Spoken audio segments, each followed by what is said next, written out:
श्री परमात्मने नमः। ओम नमो भगवते वासुदेवाय। ओम श्री कृष्णाय नमो नमः। वैशाख मास महात्म्य अध्याय 30 की पावन कथा में हम सुन रहे हैं आज भगवान श्री कृष्ण का ध्यान कैसे करें। समस्त ऋषिगण महाप्राग सूत जी से कहते हैं कि हे महाप्राग सूत जी, आपका हृदय अत्यंत करुणापूर्ण है। आपने हम पर कृपा करके ही हमें पाप नाशक वैशाख महात्म्य का वर्णन किया है। अब इस समय हम भक्त गणों के प्रिय परमात्मा श्री कृष्ण का ध्यान सुनना चाहते हैं, हम जो भवसागर से तारने वाला है।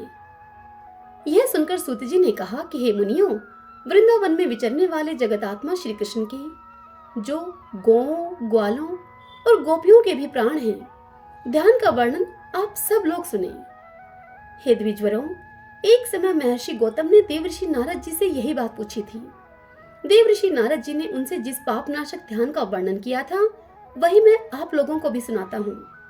नारद जी ने महर्षि गौतम से कहा कि ध्यान करने वाले मनुष्य को सदा शुद्ध चित्त होकर पहले उस परम कल्याण में सुंदर वृंदावन का चिंतन करना चाहिए, जो कि फूलों के समुदाय, मनोहर सुगंध और बहते हुए मकरंद आदि से सुशोभित सुंदर सुंदर वृक्षों के नूतन पल्लवों से झुका हुआ शोभा पा रहा है तथा खिली हुई नवल मंजरियों और ललित लताओं से आवृत है। उस वन के भीतर भी एक कल्प वृक्ष का चिंतन करें, जो बहुत ही मोटा और ऊंचा है, जिसके नए नए पल्लव मूंगे के समान लाल हैं, पत्ते मरकतमणि के सदृश नीले हैं, कलिकाएं मोती के प्रभा पुंज की भांति शोभा पा रही हैं और नाना प्रकार के फल पदमराग मणि के समान जान पड़ते हैं। समस्त ऋतु में सदा ही उस वृक्ष की सेवा में रहती हैं तथा वह संपूर्ण कामनाओं को पूर्ण करने वाला है। फिर आलस्य से रहित होकर विद्वान पुरुष धारावाहिक रूप से अमृत की बूंदें बरसाने वाले उस कल्प वृक्ष के नीचे स्वर्णमय वेदी की भावना करें, जो मेरुगिरी पर उगे हुए सूर्य की भांति प्रभा से उद्भासित हो रही है, जिसका फर्श जगमगाती हुई मणियों से बना है, जो फूलों के पराग पुंज से कुछ ध्वल वर्ण की हो गई है तथा जहां शुदा, पिपाशा, शोक, मोह और जरा मृत्यु ये 6 उर्मियां नहीं पहुंचने पाती, उस रत्नमय फर्श पर रखे हुए एक विशाल योग पीठ के ऊपर लाल रंग के अष्टदल कमल का चिंतन करके उसके मध्य भाग में सुख पूर्वक बैठे हुए भगवान श्री कृष्ण का ध्यान करें, जो अपनी दिव्य प्रभा से उदयकालीन सूर्यदेव की भांति दीदीप्यमान हो रहे हैं। भगवान के श्री विग्रह की आभा इंद्र के वज्र से विदीर्ण हुए कजलगिरी, मेघों की घटा तथा नूतन नील कमल के समान श्याम रंग की है। श्याम मेघ के सदृश काले काले घुंघराले केश कला बड़े ही चिकने हैं तथा इनके मस्तक पर मनोहर मोर पंख का मुकुट शोभा पा रहा है। कल्प वृक्ष के फूलों से जिन पर भौरे मंडरा रहे हैं, भगवान का श्रृंगार हुआ है। उन्होंने कानों में खिले हुए नवीन कमल के कुंडल धारण कर रखे हैं, जिन पर चंचल भंवरे उड़ रहे हैं। उनके ललाट में चमकीले गोरोचन का तिलक चमक रहा है तथा धनुष आकार बोहे बड़े ही सुंदर प्रतीत हो रही हैं। भगवान का मुख शरद पूर्णिमा के कलंकहीन चंद्रमंडल की भांति कांतिमान है। बड़े बड़े नेत्र कमल दल के समान सुंदर जान पड़ते हैं।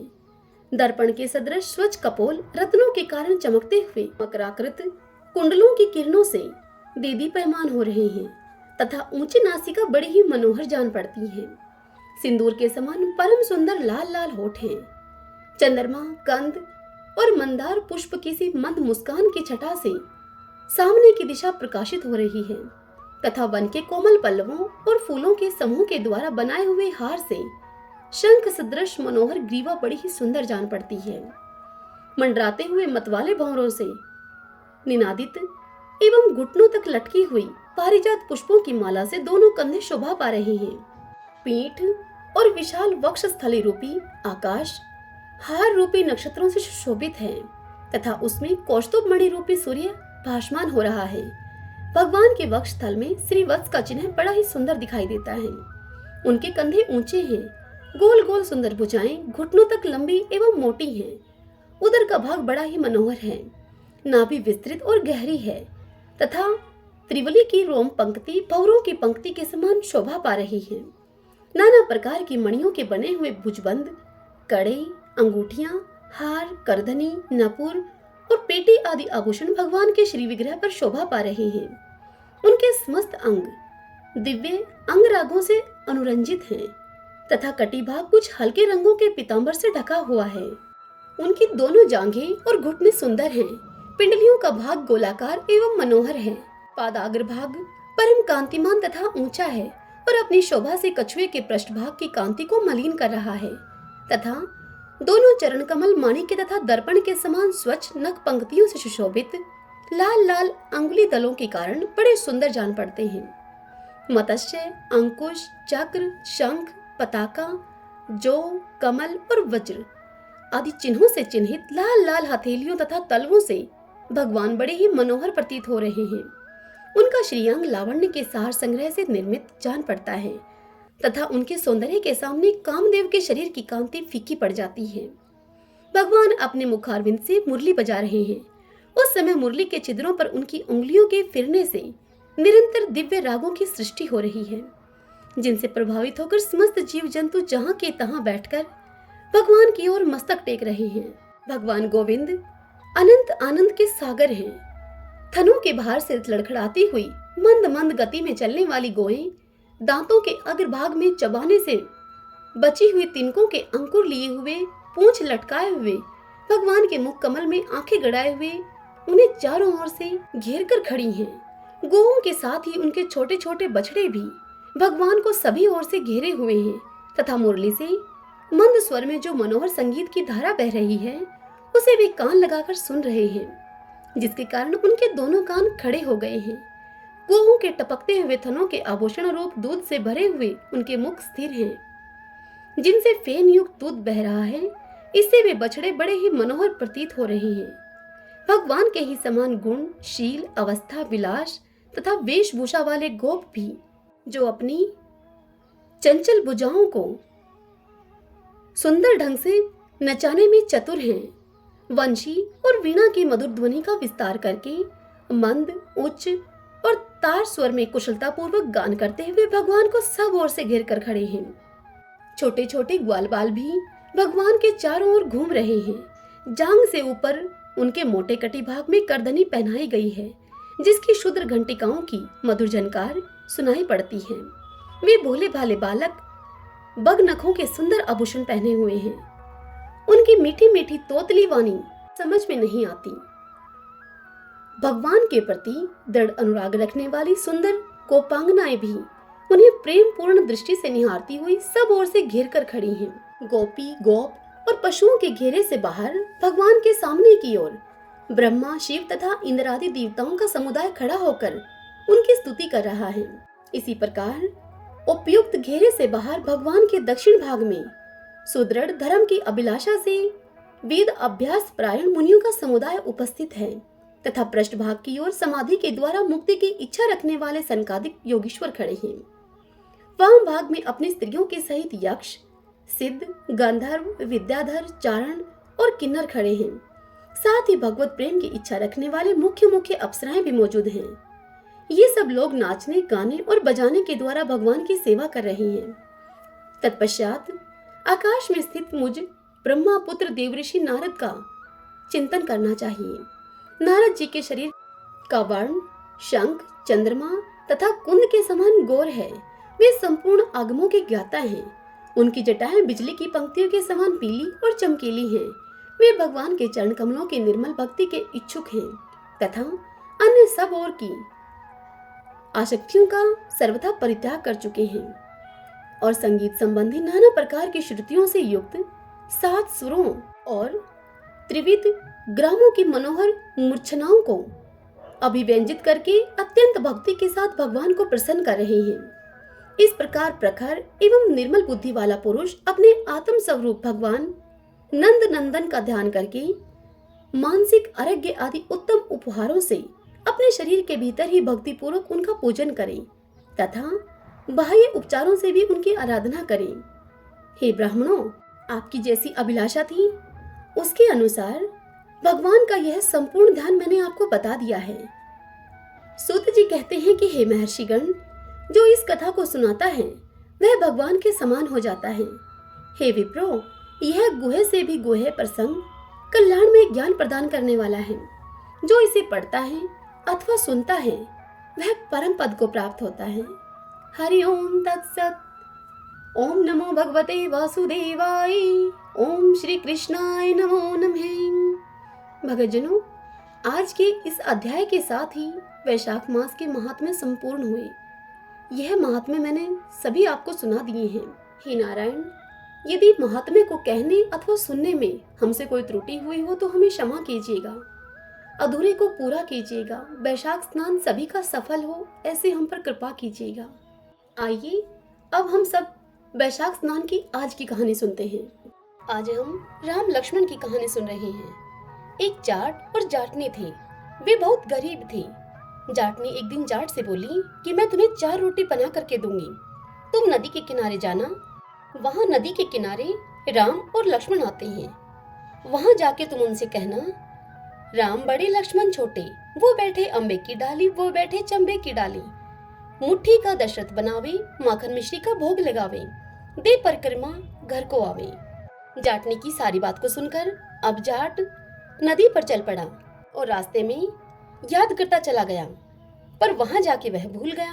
वह बोला, लक्ष्मण बड़े राम छोटे, वो बैठे अम्बे की डाली, वो बैठे चंबे की डाली।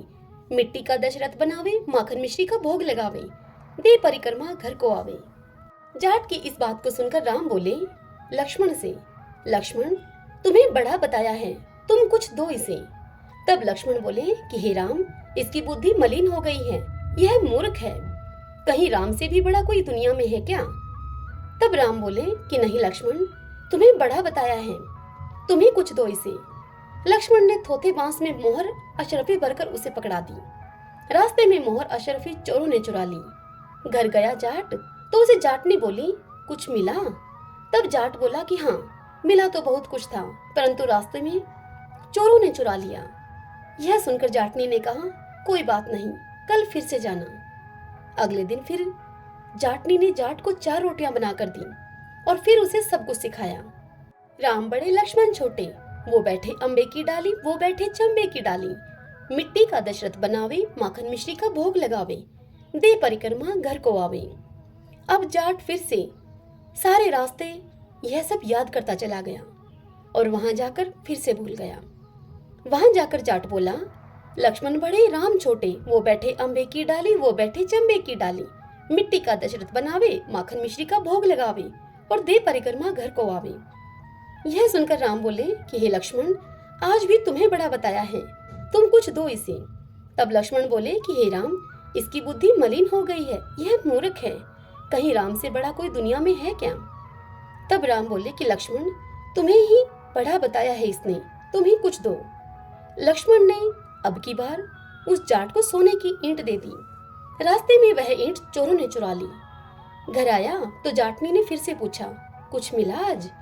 तब जाट बोला कि मिला तो था, पर रास्ते में चोरों ने हर लिया। यह सुनकर जाटनी बोली कि तुमने क्या कहा था उन्हें वहां जाकर? तब जाट बोला, वहां जाकर उनसे मैंने कहा, लक्ष्मण बड़े राम छोटे, वो बैठे अम्बे की डाली, वो बैठे चंबे की डाली। मिट्टी का दशरथ बनावे, माखन मिश्री का भोग लगावे और दे परिक्रमा घर को आवे। यह सुनकर जाटनी बोली कि तुम तो बहुत भोले हो, कहीं भगवान राम से बड़ा भी कोई है क्या? कल तुम फिर से जाना और ठीक ठीक से बोलना। अगले दिन जाट फिर से गया। उस दिन जाट ने ठीक ठीक बोला। जाट वहां जाकर बोला, राम बड़े लक्ष्मण छोटे, वो बैठे अम्बे की डाली, वो बैठे चंबे की डाली। मिट्टी का दशरथ बनावे, माखन मिश्री का भोग लगावे और दे परिक्रमा घर को आवे। लक्ष्मण बोले, हे राम, आज इसको अकल आ गई है, इसको कुछ दो। अब राम मुस्कुराते हुए जाट के पास आए और उसे बोले कि भाई, मेरे पास क्या है, ये जोहड़ की मिट्टी है, इसे ले जा। इतना कहकर श्री राम ने अपने हाथ से छोटी सी मिट्टी की डली उठाकर उस जाट को दे दी। वह डली लेकर जाट अपने घर की ओर चला और रास्ते में बड़बड़ करता हुआ आया और कहने लगा कि जाटनी ने मुझे आज उल्टी सीख दी है, रोज सोना चांदी मिला करते थे मुझे, आज मिट्टी की डली मिली। इस तरह बड़बड़ाता हुआ वह घर की ओर जा ही रहा था कि बीच रास्ते में चोरों ने मिट्टी देखी उसके हाथ में। मिट्टी को देखकर चोर कुछ नहीं बोले उसे, न ही उसे रोका, न ही उसे लूटा। घर पहुंचा तो जाटनी उसे बोली, कुछ मिला? तब जाट ने कहा कि हाँ, तेरी उल्टी सीख के कारण मिट्टी की डली मिली आज। तब जाट ने बोली, कोई बात नहीं, कुछ तो लेकर घर में आए। और दिन तो तुम खाली हाथ ही घर में आते थे। मिट्टी कुछ न कुछ तो काम आएगी ही। चूल्हा लीप लेंगे, आंगन लीप लेंगे। वे मिट्टी को तुलसी के पौधे के नीचे रखकर सो गई। सवेरे उठकर देखा तो तुलसी के पौधे में हीरे मोती जगमगा रहे हैं। भगवान राम तो मिट्टी का भी सोना कर देते हैं। जैसे भगवान राम ने उनकी दरिद्रता दूर की, ऐसे ही सबकी करना। इस कथा को कहते, सुनते, हुंकारा भरते सबकी दरिद्रता दूर करें। सब बोलिए श्री रामचंद्र भगवान की जय। ओम नमो भगवते वासुदेवाय।